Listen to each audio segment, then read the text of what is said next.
Doctor Babasaheb आंबेडकरांचा विजय असो. वर्गीकरण रद्द झालंच पाहिजे. वर्गीकरण रद्द झालंच पाहिजे. डॉक्टर बाबासाहेब आंबेडकरांचा विजय असो. वर्गीकरण रद्द झालंच पाहिजे. छत्रपती शिवाजी महाराजांचा विजय असो.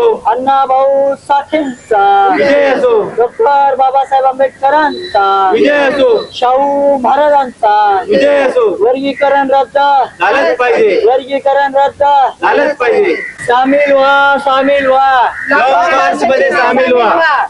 सामील व्हा सामील व्हा लॉंग मार्च मध्ये सामील व्हा. छत्रपती शिवाजी महाराजांचा विजय असो. महात्मा ज्योतिराव फुलेंचा विजय असो. छत्रपती शाहू महाराजांचा विजय असो. डॉक्टर बाबासाहेब आंबेडकरांचा विजय असो.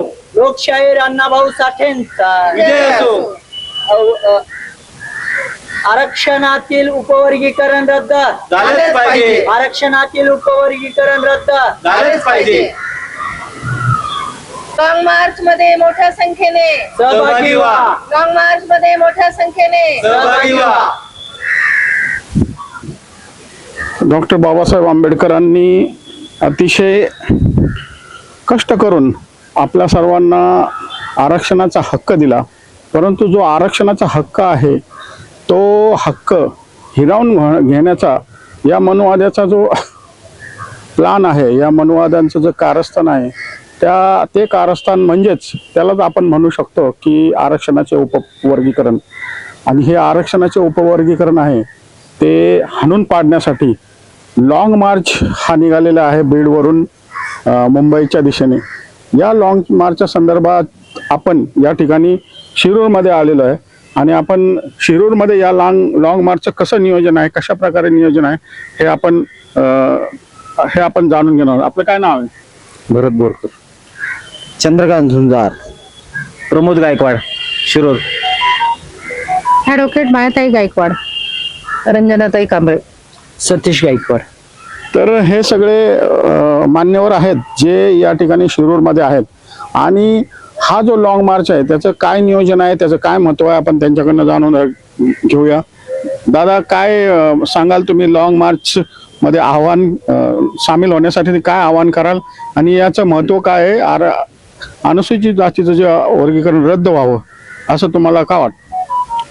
मुळात प्रश्न असा आहे की हे सरकार मुळात आरक्षणाची 100% अंमलबजावणीच करत नाही. हा सगळ्यात महत्वाचा मुद्दा आहे. दुसरा मुद्दा आहे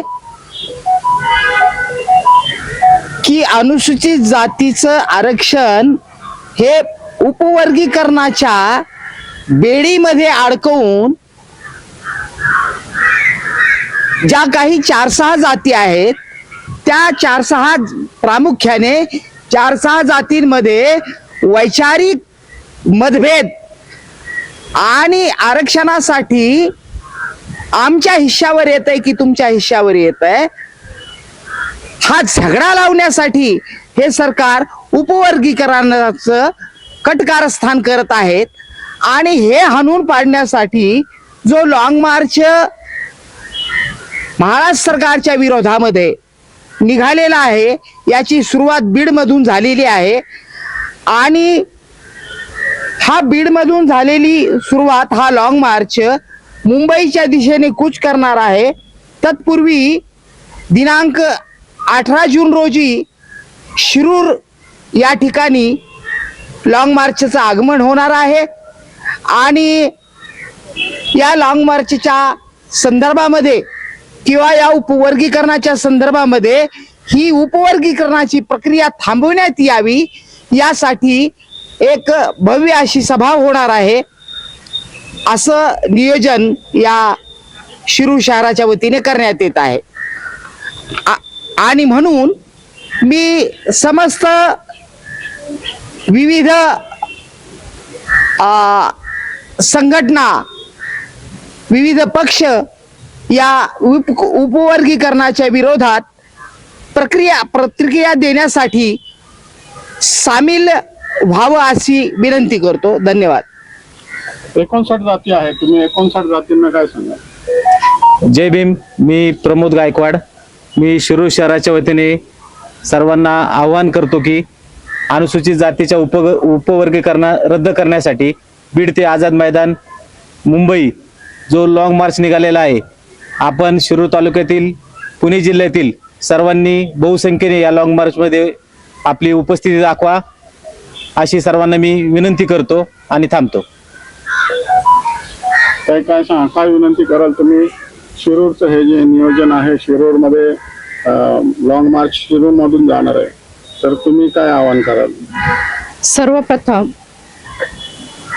भारतीय घटनेचे शिल्पकार विश्वरत्न डॉक्टर बाबासाहेब आंबेडकर यांच्या विचारांना आणि कार्याला सर्वप्रथम मी अभिवादन करते. बाबासाहेबांनी कोणत्याही एका समाजाला किंवा कोणत्याही भारतातील कोणत्याही एका घटकाला नाही तर संपूर्ण भारतीयांना न्याय देण्याचं काम हे संविधानाद्वारे केलेलं आहे. आणि या संविधान विरोधीच हे शासनाचं काम चालू आहे आणि ते आत्ता नाही तर अनेक वर्षांपासून चाललेलं आहे. जाती जातीमध्ये लोकांमध्ये भेदभाव करून कशी फूट पडेल आणि ह्या फुटीचा फायदा त्यांना कसा होईल हेच आतापर्यंत त्यांनी पाहिलेलं आहे.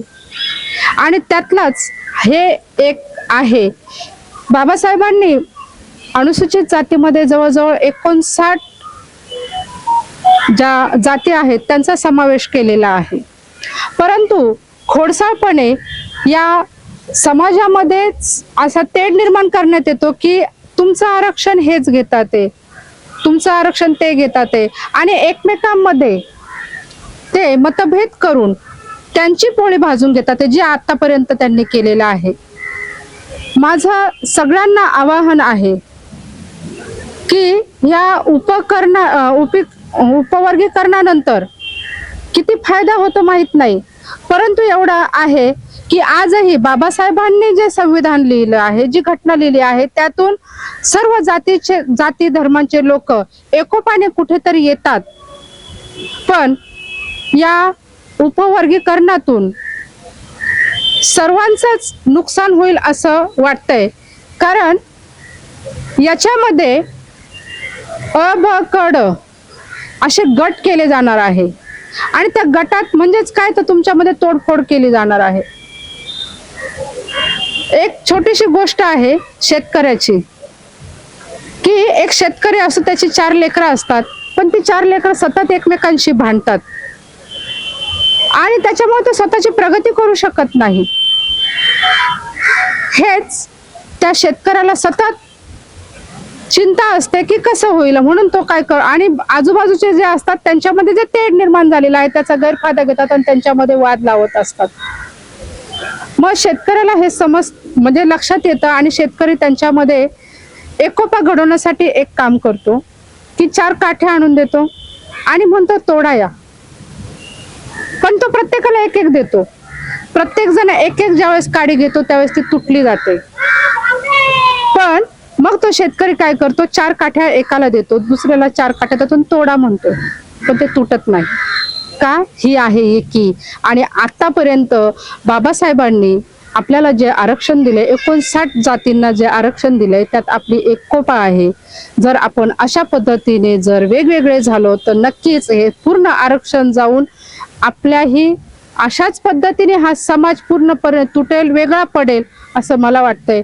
म्हणून ज्या काही समाजसेवकांनी हा लॉंग मार्च काढला आहे बीड पासून ते आझाद मैदान मुंबईपर्यंत, शिरूर या ठिकाणी 17 तारखेला ते या ठिकाणी येणार आहेत.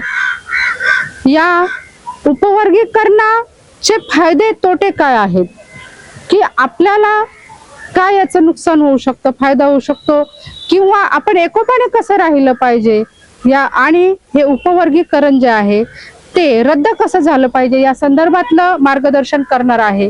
कारण शासनाने या मागे जवळजवळ मला वाटतं एप्रिलमध्ये सगळ्यांचे म्हणणं मागवलं होतं आणि ते या म्हणण्यानुसार निर्णय घेणार होते. परंतु आता जर परिस्थिती बघितली, फक्त म्हणणं मागितलं, त्याच्यावर कोणालाही बोलवलं नाही चर्चेसाठी. आणि जे त्यांची काही नियोजन आहे त्या नियोजन पण पद्धतीने ते करणार आहेत, तेव्हा मला सर्व बांधवांना मनापासून कळकळीची विनंती आहे की आपण या लॉंग मार्च मध्ये सहभागी व्हा. यातले नक्की काय आहे ते समजून घ्या आणि त्याच्या पुढे निर्णय घ्या. आणि या शिरूरमधून देखील सगळ्यांचा या उपवर्गीकरणाच्या रद्द करण्यासाठी पाठिंबा आहे. आपणही सगळ्यांनी या ठिकाणी 17 तारखेला बीड पासून इथे आपले सगळे समाज बांधव येणार आहेत. त्यांचं या ठिकाणी आपण स्वागत करूया, त्यांचं म्हणणं ऐकून घेऊया. सायंकाळी या ठिकाणी सभा आयोजित करण्यात येणार आहे सायंकाळी 7 वाजता. हो 17 तारखेला. तर आपण सर्वांनी या ठिकाणी उपस्थित राहावं ही मी कळकळीची विनंती करते. केवळ शिरूर शहरात नाही तर शिरूरच्या आसपास जे तालुके आहेत, त्याचप्रमाणे तालुक्यामधले इतर गावं आहेत, त्या सगळ्यांना मी विनंतीपूर्वक निवेदन करते की या लॉंग मार्च मध्ये सहभागी व्हा. तर काय सांगाल या उपवर्गीकरणाचा जो लॉंग मार्च आहे त्याचं नियोजन शिरूरमध्ये होत आहे, आपली काय प्रतिक्रिया आहे? सर्वांना सविनय जय भीम. आम्ही आता दुसऱ्यांदा शिरूरमध्ये आलोय. तर पहिल्यांदा एक 8 दिवसापूर्वी येऊन गेलो, तर आम्हाला शिरूरच्या बांधवांचं आणि भगिनींचं खूप सहकार्य मिळाले आणि त्यांनी पहिल्याच वेळेला सांगितलं की आपण जो प्रस्ताव घेऊन आलेला आहात तो आम्हाला अगदी मान्य आहे. कारण हे उपवर्गीकरण ही गोष्टच अशी आहे की आपल्या सगळ्या जे काही आपल्या अनुसूचित जातीचे बांधव आहेत त्याच्यामध्ये तेढ निर्माण करण्याचा हा कट आहे आणि याच्या विरुद्ध आपण गेलंच पाहिजे. सतीजी काय सांगाल या उपवर्गीकरणाचा जो लॉंग मार्च आहे तो शिरूरमध्ये येत आहे, त्याबद्दल आपलं काय प्रतिक्रिया आहे, तुम्ही काय आवाहन करता? जय भीम. सर्वांना शिरूरच्या जनतेला विनंती करतो की हा लॉंग मार्च जो आहे आपल्या मुलांच्या भवितव्यासाठी आहे आणि उपवर्गीकरण रद्द करण्यासाठी आहे. शिरूरमधल्या भीमसैनिकांना जाहीर विनंती करतो की या लॉंग मार्चमध्ये हजारोच्या संख्येने सहभागी व्हायचं आहे. कारण हा लॉंग मार्च 18 तारखेला आपल्या शिरूर या नगरीमध्ये येत आहे आणि 17 तारखेला शिरूर या नगरीमध्ये येत आहे आणि 18 तारखेला शिरूरमधून पुण्याकडे रवाना होणार आहे, तरी भीमा कोरेगावकडे रवाना होणार आहे. तरी आपण हजारोच्या संख्येने या लॉंग मार्च मध्ये सहभागी व्हावे असं मी शिरूरकरांना विनंती करतो. येथेच थांबतो. जय भीम. धन्यवाद. जय भीम.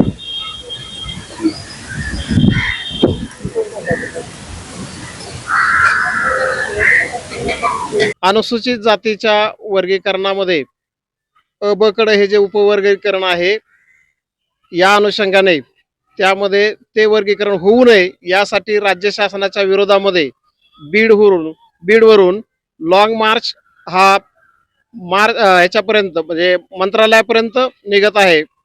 पायी लॉंग मार्च आहे हा. त्यासाठी हजारोंच्या संख्येने आपण या ठिकाणी मी शिरूर शहरातील आणि तालुक्यातील सर्व तमाम बांधवांना मी विनंती करतो की आपण या लॉंग मार्च मध्ये सहभागी व्हावं असं मी सर्वांना विनंती करतो. आणि हा जो पायी मोर्चा आहे हा मंत्रालयाला 26 तारखेला त्या ठिकाणी पोहोचणार आहे मंत्रालयावरती आणि आपल्या मागण्या त्या ठिकाणी मांडणार आहे. तरी सर्वांनी यामध्ये सहभागी व्हावं असं मी सर्वांना विनंती करतो.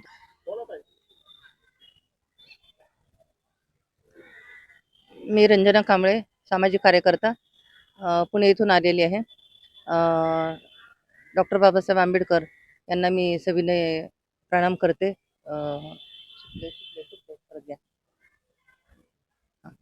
मी रंजना कांबळे, सामाजिक कार्यकर्ता, डॉक्टर बाबासाहेब आंबेडकरांना सविनय वंदन करते आणि माझे सर्व आपण बंधू भगिनींना त्यांना सविनय जय भीम.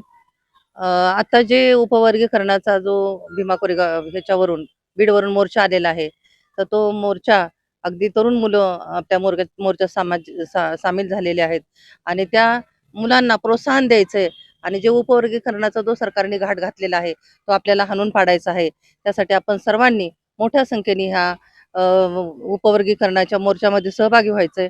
इथून शिरूरमधून असंख्य संख्येने आपले बंधू भगिनी सामील होणार आहेत आपल्या पुणे जिल्ह्यातून. त्यानंतर भीमा कोरेगाववरून त्याच्यात जास्ती भर पडणार आहे. त्यानंतर पुढे पुणे जिल्ह्यामधून आपल्या पुण्यातून लोक निघणार आहेत. त्यानंतर जे पिंपरी चिंचवड जे आपले शहर आहे तिथून निघणार आहे. त्याच्यानंतर तळेगाव आणि लोणावळा अशा पद्धतीने आपल्या पुणे जिल्ह्यातले 6 टप्पे आहेत. ते विविध टप्प्यातून लाखोंच्या संख्येने सर्वांचा सहभाग असला पाहिजे.